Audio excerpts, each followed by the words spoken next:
कहानी की शुरुआत होती है और हम देखते हैं काफी सारी बैटल शिप्स को जो कि स्पेस में होती हैं, क्योंकि वहाँ पे आज उनका किसी के साथ सामना होने वाला होता है। अचानक से उनके सामने एक पोर्टल अपीयर होता है जिससे कोई बाहर आ रहा होता है। वो पूरी तरीके से तैयार हो जाते हैं लड़ने के लिए। उन्हें लगता है कि सामने से उन्हीं की तरह कोई बड़ी फौज आएगी, पर वहाँ पे सिर्फ एक मोबाइल नाइट आया होता है। फिर सामने जो मोबाइल नाइट खड़ा होता है उसका टाइटल होता है plundering count with black Titan, और उसे देखते ही बैटलशिप का लीडर होता है वो उसके ऊपर फायरिंग करने की घोषणा कर देता है और वो लोग फायरिंग स्टार्ट करते हैं। पर वो लोग कुछ करें उससे पहले ही ब्लैक टाइटन होता है वो सभी को हराना शुरू करता है। वो एक के बाद एक कई मोबाइल नाइट को खत्म कर देता है। उसे ये सब करने में काफी मजा आ रहा होता है। वो बोलता है, यार तुम मुझसे लड़ने तो चले आए पर लगता है सही प्रिपरेशन करके नहीं आए। अगर तुम्हें जिंदा रहना है तो मुझे थोड़ा एंटरटेन करो। वैसे इस लड़के का नाम लियाम होता है। तभी अचानक से लियाम की स्क्रीन पे आ जाती है एक सुंदर सी मेड, जो कि उससे हालात पूछने लगती है कि सर क्या आप ठीक हो। लियाम बोलता है कि हाँ बिल्कुल बढ़िया हूँ।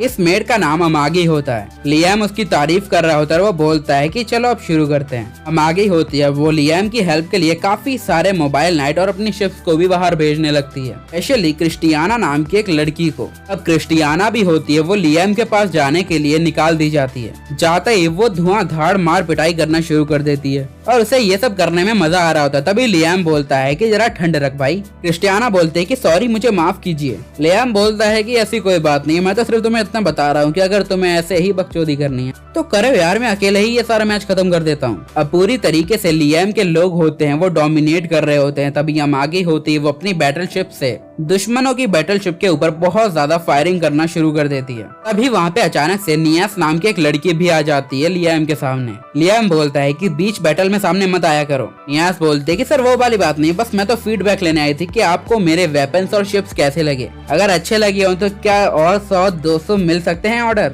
लियाम होता है वो अमागी को ऑर्डर देता है कि उसके सामने से उस लड़की को हटाया जाए। उसके हटते ही लियाम बोलता है कि अब तो खेल शुरू होने वाला है और उसके बाकी सोल्जर्स वहाँ पे आ जाते हैं। लियाम बोलता है कि बिना किसी रहम के सबको मारना शुरू करो। लियाम बोलता है कि मैं तुम्हें एविलनेस का एक असली चेहरा दिखाऊंगा, और तभी बोलता है कि ये होने वाला है मेरा बदला, क्या कहूँ मेरी पुरानी लाइफ जैसा बदला। पुरानी life is equal to isekai anime. तो शुरू करते हैं। देखते हैं एक ट्रेन में एक बंदा होता है वो खड़ा होता है। लियाम अपनी पास्ट लाइफ में एक नॉर्मल ऑफिस एम्प्लॉय था। लाइक सुबह जाना शाम को आना काम करते रहना। उसके परिवार में उसके साथ रहने वाले सिर्फ 2 ही लोग थे, उसकी बीवी और उसकी एक लौती बच्ची। तभी यहाँ पे लियाम की वाइफ होती है उसे बताती है कि तुम्हारी बेटी को उसकी दोस्त का डॉग काफी पसंद आया और वो उसके सामने से हटने का नाम ही नहीं ले रही थी। लियाम बोलता है कि पर अभी मेरा इतना बजट नहीं है कि मैं खरीद सकूं। हालांकि लियाम को कुत्ते काफी ज्यादा पसंद होते हैं। लाइक लॉयल्टी कुत्तों से नहीं तो किससे मिलेगी। उसके पास पहले भी एक डॉग हुआ करता था जो उसके परिवार की तरह ही था। अब फिर से प्रेजेंट में आते हुए बताता है कि मेरे घर में मेरे प्यारे बीवी और बच्चे हैं और खुश रहने के लिए इंसान को चाहिए ही क्या होता है, और उन्हीं दोनों के लिए वो दुनिया की हर मुसीबत से लड़के उन्हें खुश रखना चाहता है। पर जहाँ पे वो इतनी सारी मेहनत करता है वहीं ऑफिस में उसे काफी ज्यादा ताने मिलते हैं कि भाई तूने तो हमें फंसा के रखा है, तेरी वजह से हमारे सारे काम रुके पड़े हैं। लियाम होता है वो बोलता है कई बार ऐसी सिचुएशन फेस करने के बाद मेरा मन भी करता है मैं ये सब खत्म कर दूं और ये जॉब छोड़ दूं, पर जब भी मैं अपनी फैमिली को खुश रखने की बात सोचता हूँ तो मेरे अंदर नई एनर्जी आती है और मैं सारी मेहनत करने के लिए तैयार हो जाता हूँ, चाहे उसके लिए मुझे कितने ही ताने या गालियाँ क्यों न पड़े।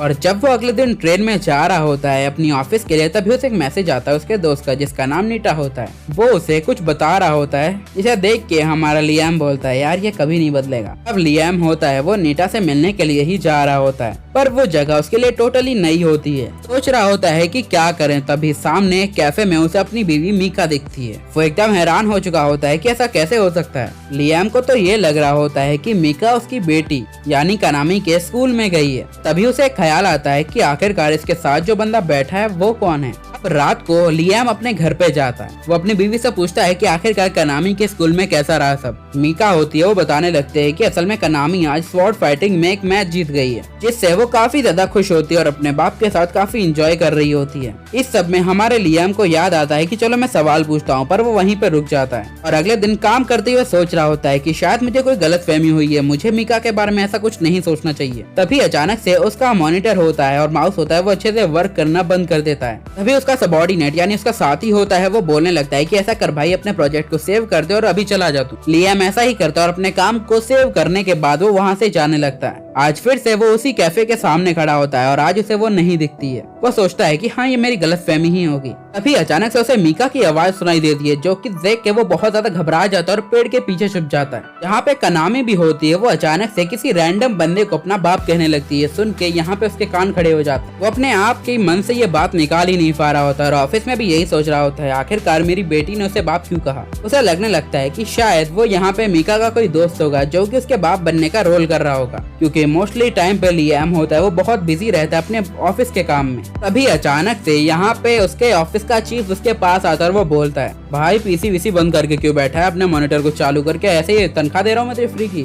लियाम बोलता है, सर ऐसी बात नहीं है, शायद मेरा पीसी खराब हो गया है और मैंने सिक्योरिटी रीजन की वजह से उसे बंद रखा है। और उसका चीफ उसे ये सब करने से मना करता है और बोलता है कि मेरे सामने सारा डेटा शो करो। तभी अचानक से उसे उसकी वाइफ मीका का कॉल आ जाता है और वो कॉल जैसे ही पिक करता है उसे पता चलता है कि उसकी बेटी कनामी का एक्सीडेंट हो गया। ये सुनते ही वो भागा भागा हॉस्पिटल जाता है। वो जाता ही मीका से पूछता है कि मेरी बेटी कैसी है। मीका बोलने लगती है कि नहीं पता, उसकी सर्जरी हो रही है। तभी अंदर से सर्जन यानी डॉक्टर बाहर आता है। वो बोलता है कि आपकी बेटी की सिचुएशन थोड़ी क्रिटिकल है और हमें उसके लिए खून चाहिए होगा, तो क्या आप लोग हमें अपना ब्लड ग्रुप बता सकते हो। लियाम बोलता है उसका ब्लड ग्रुप AB पॉजिटिव है और मीका बोलती है कि उसका ब्लड ग्रुप O पॉजिटिव है। डॉक्टर बोलता है ऐसा करो मीका, तुम मेरे साथ चलो। अब लियाम सोच रहा होता है आखिरकार कनामी का ब्लड ग्रुप O क्यों है, क्या वो उसके असली बाप के ऊपर गई है। वो इस बात को अपने मन में पचा नहीं पा रहा होता है, इसलिए वो चुपचाप जाता है और मीका से पूछता है अपने घर पे, मैं चाहता हूँ कि तुम मुझे बताओ कनामी मेरी बेटी है कि नहीं। मीका बोलती है ये सब जानने के लिए काफी लेट नहीं हो गया। लियाम बोलता है कि मुझे एटलीस्ट ये जानने का तो हक है।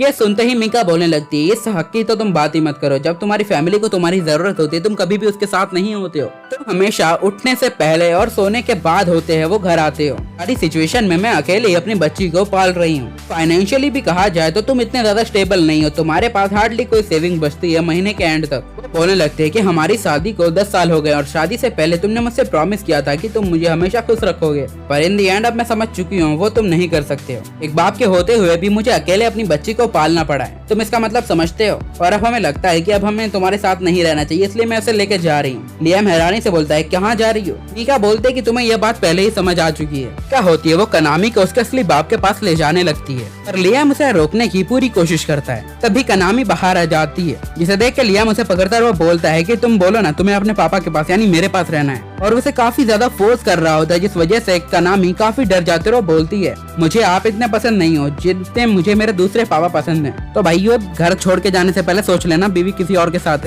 You know what I mean. Liam लगभग पूरी तरीके से टूट ही चुका होता है। अभी नेक्स्ट डे ऑफिस में उसका चीफ होता है, वो उससे पूछता है कि बेटे 50 लाख कहाँ पे है। लियाम को कुछ भी समझ नहीं आता तो वो बोलने लगता है कि देख बेटे 50 लाख का ट्रांजैक्शन हुआ है और तेरे लैपटॉप से ही यानी पीसी से ही हुआ है। लियाम बोलता है कि मैं शायद गलती से अपने पीसी ओपन छोड़ के चला गया था। और जब वो आसपास देखता है तो उसे पता चलता है कि सारे एम्प्लॉयज, उसका चीफ, सब लोग उसी पे शक कर रहे होते हैं। उसे जॉब से निकाल दिया गया होता है और वो पैसे जमा कर रहा होता है अपनी बीवी के डाइवोर्स के लिए, क्योंकि कोर्ट में मीका होती है वो केस जीत चुकी होती है और चाइल्ड कस्टडी उसको मिल चुकी होती है और बच्चे का पालन पोषण करने के लिए वो उससे पैसे मांगती है। इसी वजह से यहाँ पे लियाम की हालत पूरी तरीके से पतली हो जाती है। भाई खाने तक का मोहताज हो चुका होता है, एक छोटे से कमरे में आ चुका होता है। लियाम पूरी तरीके से टूटता जा रहा होता है। वो हमेशा की तरह अपनी बच्ची से मिलना चाह रहा था, पर उसे नहीं लगता है कि अब ऐसा होगा, क्योंकि वो उसकी असली बेटी तो है नहीं। सोच रहा था कि शायद कभी जिंदगी में उसके सेक्रीफाइस को भी प्रेस किया जाएगा। ऐसा कुछ भी नहीं होता है, बल्कि उसकी हालत दिन ब दिन बहुत ज्यादा खराब होने लगती है। वो पूरी तरीके से बीमार हो चुका होता है, पर इलाज कराने के लिए उसके पास फूटी कौड़ी नहीं होती है। उधार वो ले नहीं सकता, क्योंकि उसे वापस कर पाएगा उसकी उसके पास गारंटी नहीं है।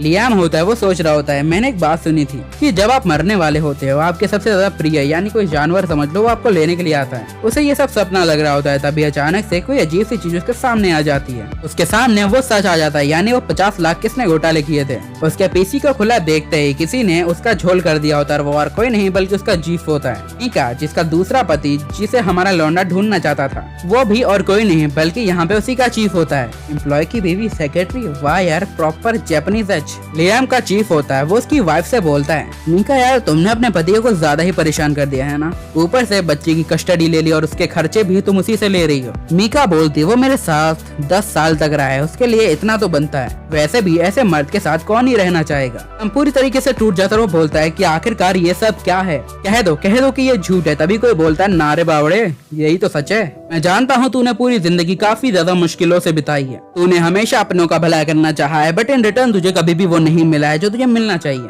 तुझे नहीं लगता कि तुझे बदला लेना चाहिए? लियाम बोलता है कि हाँ मुझे बदला चाहिए ना, बिल्कुल मैं उन लोगों को जिंदा नहीं छोड़ूंगा। ये बात सुनते ही सामने खड़ा बंदा बोलता है क्या प्योर फीलिंग है भाई तेरी, इससे तो मैं फिदा हो गया। तभी लियाम बोलता है कि आखिरकार तू कौन है? वो बोलता है कि ये जरूरी नहीं है, पर तू बहुत ज्यादा अच्छा इंसान है और इससे मेरा इंटरेस्ट तेरे अंदर बढ़ चुका है। लियाम बोलता है कि मैं अपने पूरी जिंदगी में लोगों को खुश करने के चक्कर में ना, चाहे वो मेरी बीवी हो, बच्ची हो या फिर मेरा बॉस हो, तीनों साले एक साथ कनेक्टेड निकले। पर मैं चाहता हूँ अगर जिंदगी में मुझे एक और मौका मिले तो मैं बहुत ज्यादा बुरा बंदा बनूंगा, सभी को कुचल डालूंगा।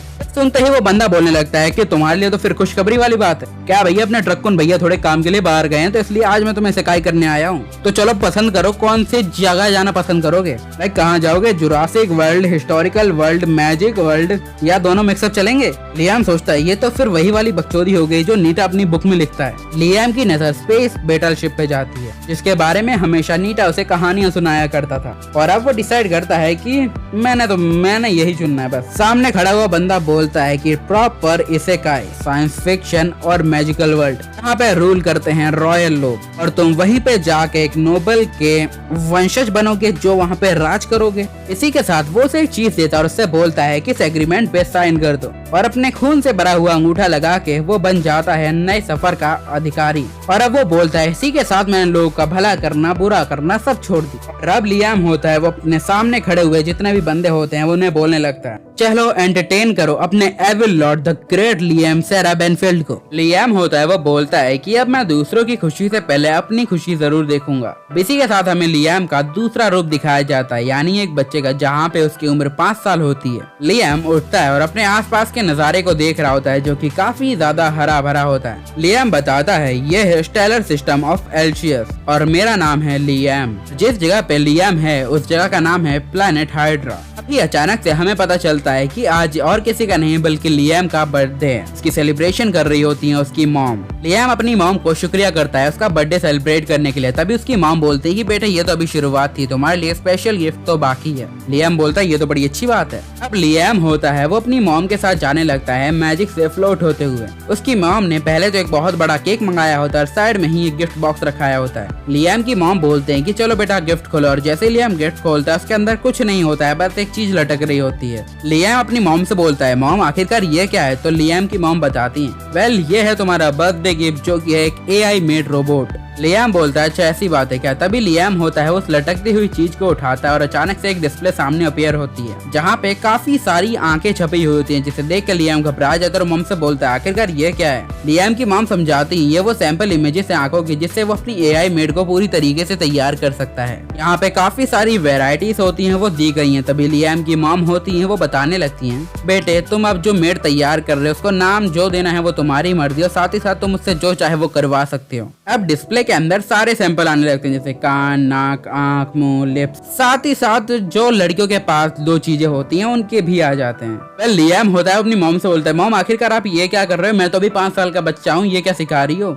लियाम के मॉम बोलते हैं कि बेटा इसमें मेरी कोई गलती नहीं है, मैं तुम्हें एडवांस में चीजें दे रही हूँ कि तुम्हें जैसी बनानी है बनाओ, बाद में कोई प्रॉब्लम ना हो। जब ये सब चल ही रहा होता है तभी लियाम के फादर भी वहाँ पे आ जाते हैं। वो बोलते हैं कि बेटे मेरे पास भी तुम्हारे लिए एक सरप्राइज है। लियाम बोलता है कि अब आप भी बता दीजिए आपके पास क्या है। तो उसका बाप बोलता है कि चलो बता ही देता हूँ, आज से ये घर तेरा रख ले, घर छोड़ तू मेरी पूरी जायदाद रख ले, साइन करके दूं। लियाम बोलते हैं क्या मजाक कर रहे हो, अभी से वसीयत लिख दी? तभी उसका बाप बोलने लगता है कि बेटा उससे पहले मेरी एक बात सुनो, ऐसे ही मैं तुम्हें अपनी सारी जमीन जायदाद दे दूंगा, उसके बाद मैं और तुम्हारी माँ बची कुछ जिंदगी जीने के लिए इंपीरियल होम प्लेनेट पे चले जाएंगे। लियाम बोलता है अच्छा ठीक है आप जो चाहे वो कर सकते हो। तभी यहाँ पे हमारे लियाम का बाप होता है वो अपने बटलर को बुलाता है कि भैया ले आओ कागजात। उसका बटलर होता है वो एक टेम्पलेट लेके आता है और उसका फादर होता है वो बोलने लगता है कि लियाम बेटा चलो अपना अंगूठा छाप दो। अब लियाम होता है वो अपने हस्ताक्षर कर देता है यानी साइन। लियाम का बाप बोलता है कि जा बेटा अब से सब कुछ तेरा हो चुका है, चलो हमारे जाने का वक्त आ चुका है, तेरी मेड आज से तेरा ख्याल रखेगी, चलो सायोनारा। लियाम अपने माँ बाप को जाते हुए देख रहा होता है और वो सोच रहा होता है कि अब सब कुछ मेरा हो चुका है, जमीन जायदाद सबकी माँ बहने करेगा तेरा भाई, सब कुछ बर्बाद कर देगा।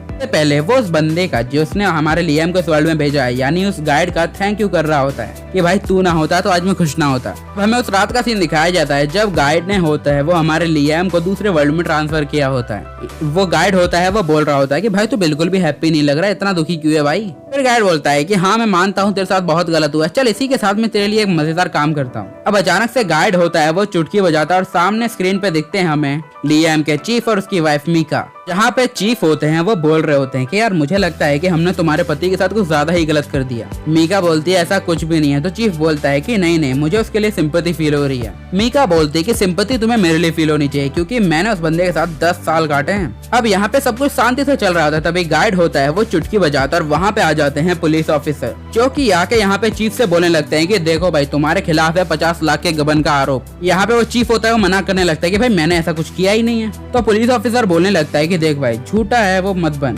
क्योंकि तुम्हारे सब कॉन्ट्रैक्ट कंपनी होती है, उसने हमें सब कुछ अपने दे दिया है कि भाई इसने सब कुछ किया है। और यहाँ पे चीफ अरेस्ट हो जाता है और मीका सोचने लगती है उसका क्या होगा। वो पूरी तरीके से लाचार हो जाती है और गाइड बोलता है तुझे जिंदगी में अब कभी हैप्पीनेस का स्वाद नहीं मिलेगा। तभी गाइड होता है वो यहाँ पे लियाम को देखते हुए बोलता है इस बंदे के अंदर पूरी तरीके से गुस्सा, नफरत और हर चीज वो भरी है जो नहीं होनी चाहिए, पर मुझे इस चीज से बहुत ज्यादा खुशी हो रही क्योंकि ये मेरे लिए बहुत अच्छा है। गाइड फिर से एक चुटकी बजाता है और उसके सामने एक दरवाजा अपीयर हो जाता है। गाइड वहाँ से जाने लगता है और वो साथ में बोलने लगता है कि वैसे इस जिंदगी में तुम्हारा लाइफ बहुत कम था, पर जिस दुनिया में तुम जा रहे हो वहाँ पे नॉर्मली जिंदगी भी होती है, वो 500 से 700 साल होती है। लाइक और दर्द और पीड़ा मैं तो एंजॉय करूंगा भाई। तभी अचानक से लियाम के घर में एक छोटी सी परछाई होती है, वो आती है, लियाम का सिर चूमती है और अचानक से बंद दरवाजे के अंदर घुस जाती है। अब कुछ ही देर में लियाम का भी रीइंकार्नेशन हो जाता है। अब हमें दिखाया जाता है थोड़ा प्रेजेंट का सीन, जहाँ पे पूरी तरीके से फाइटें चल रही होती हैं, लोग बर्बाद हो रहे होते हैं, जिसमें हाथ होता है लियाम भैया का। ऐसा मैं सोच रहा हूँ, ऐसा नहीं भी हो सकता है, पर कहता है क्रिस्टियाना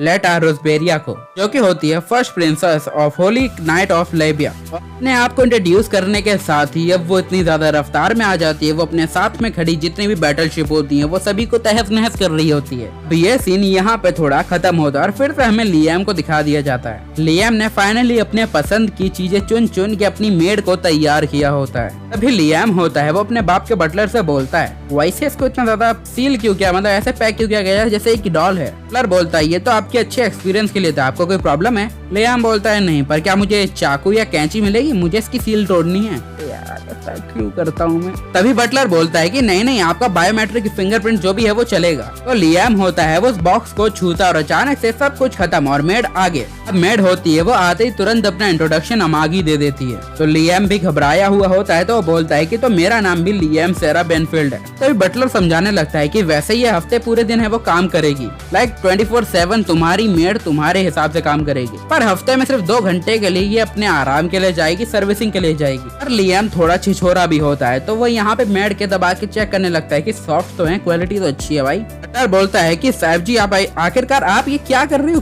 क्यों कर रहे हो। लियाम बोलता भाई मैंने बनाई है तो मैं क्वालिटी तो चेक करूंगा भाई, अपना माल है। वेल ठरक का एक लेवल और पार कर दिया जाता है, जहाँ पे लियाम होता है वो अमागी से बोलता है क्या तुम मेरे साथ जरा कोने में चलोगी।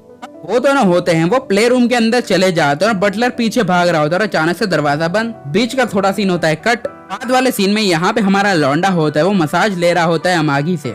मैं पूछ रहा होता है क्या तुम नहाती हो, तो वो बोलती है कि नहीं मैं नहाती तो नहीं हूँ, पर सर्विसिंग के टाइम पे साफ सफाई हो जाती है। लियाम बोलता है मेरा मतलब मेरे साथ नहाओगी। बटलर होता है वो बोलने लगता है कि साला इससे इतनी ज्यादा फ्री होके बात कर रहा है, शायद उसने उस कमरे के अंदर क्या किया होगा इसके साथ। राम राम राम। वैली एक सस्पेंस की बात है। तो लियाम बोलता है ताऊ चिंता ना करो, मैं दिखता हूँ बच्चे जैसा 5 साल की उम्र वाला, बट दिमाग अपना 36 साल वाला है। तो बटलर बोलता है भैया इस जन्म में इस दुनिया में 36 साल बच्चे में ही गिनाया जाता है, 50 साल हो जाए तब जाके कहीं अडल्ट हो गए। और ये सेम बात यहाँ पे हमारी अमागी भी होती है, वो क्लियर कर देती है। अचानक से बटलर होता है वो लियाम से बोलने लगता है कि सर आप इसके साथ इतने ज्यादा खुश हैं उससे मुझे कोई एतराज नहीं है, पर इसके साथ ज्यादा टाइम स्पेंड भी है वो मत कीजिए, क्योंकि अगर ये बात अगर बाहर फैल गई इज्जत तो छोड़ो कोई तुम्हें पूछेगा नहीं। लियाम थोड़ा कंफ्यूज होता है, वो पूछने लगता है कि आखिरकार ऐसा क्यों। बटलर समझाने लगता है कि साइंस इस लेवल पे बढ़ गई थी इस जमाने में, इस दुनिया में, कि एआई ने पूरे वर्ल्ड पे डोमिनेंस करने की काफी ज्यादा कोशिश की और एक बार के लिए तो कर ही लिया, पर कुछ लोग आए फिर से उन्होंने मेहनत मशक्कत की और एआई से लड़े। तभी से नोबल होते हैं वो एआई को इतना ज्यादा अच्छे से ट्रीट नहीं करते हैं। तो लियाम पूछता है तो आखिरकार मुझे मेरी मॉम ने ये डॉल क्यों दी। बटलर बोलता है ये तो शायद मैं तुम्हें नहीं बता पाऊँ क्योंकि मेरे को ही ना पता।